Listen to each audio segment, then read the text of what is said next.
সাইয়েদনা আমর ইবনুল আস রাদিয়াল্লাহু তাআলা আনহুকে পাঠিয়েছেন মিশরে। মিশরে একটা দৌড় প্রতিযোগিতা হতো।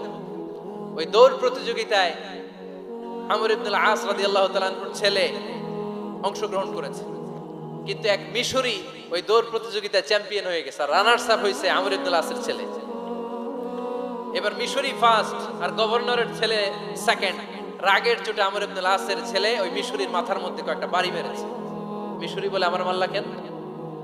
তুমি খেলায় পারো না, আমারে মাল্লা কেন? কয়, আনা ইবনুল আকরামিন, আমি গভর্নরের পোলা, আমি যা বলবো এটাই হবে, আমার উপরে কথা নাই।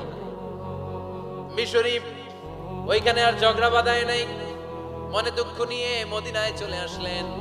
এসে বললেন, আমিরুল মুমিনিন, আপনি আমর ইবনুল আস রাদিয়াল্লাহু তাআলা আনহুকে মিশরের গভর্নর বানিয়ে পাঠিয়েছেন। একটা প্রতিযোগিতায় আমি চ্যাম্পিয়ন হয়েছি, ওনার ছেলে হয়েছে রানার আপ। কেন সে চ্যাম্পিয়ন হতে পারে নাই? এই কারণে আমার মাথায় লাঠি দিয়ে 3টা বাড়ি মেরেছে। বিচারটা দিছে কার দরবারে? কথা বুঝেন নাই বোধহয়? ওমরে ফারুকের দরবার। ওমরে ফারুক বললেন, তাই আগামী বছরের অমুক তারিখ আমি সব গভর্নরদেরকে ডেকে হিসাব নিতে, ওই দিন তুই থাকবি, পারবি না? মিশরে বলে, পারবো মানে অবশ্যই পারবো। ওই দিন 7 রাজ্য থেকে 7 গভর্নর হাজির, গভর্নরদের ছেলেরাও হাজির, মিশরীয় হাজির।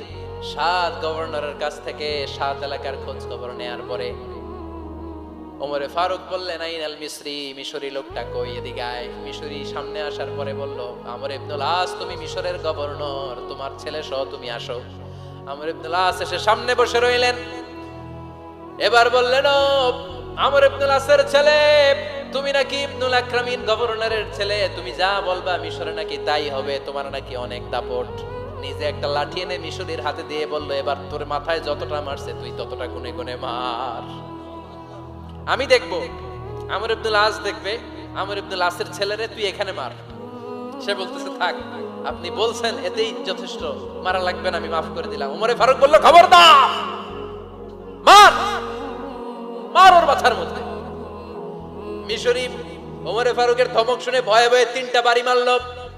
এই বাড়ি মারা দেখেও ওমরে ফারুকের হৃদয় ঠান্ডা হয় নাই।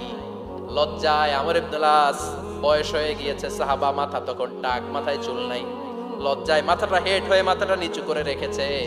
এবার রাগের চোটে ওমরে ফারুক বললেন, এবার আমর ইবনুল আসের টাক মাথার মধ্যে একটা মার, মার।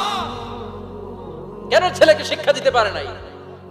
ইয়া আমর ইবনুল আস, মাতা জাআলতুমুন নাস আবিদা, তোমরা কখন মিশরীদেরকে নিজেদের দাস বানায় নিলা? ওয়াকাদ ওয়ালাদাতুহুম উম্মুহুম আহরারা, আর ওদের মায়েরা তো ওদেরকে স্বাধীন সন্তান হিসেবে প্রসব করেছে। মানুষদের উপর ক্ষমতাগিরি করার জন্য গভর্নর পাঠাই নাই।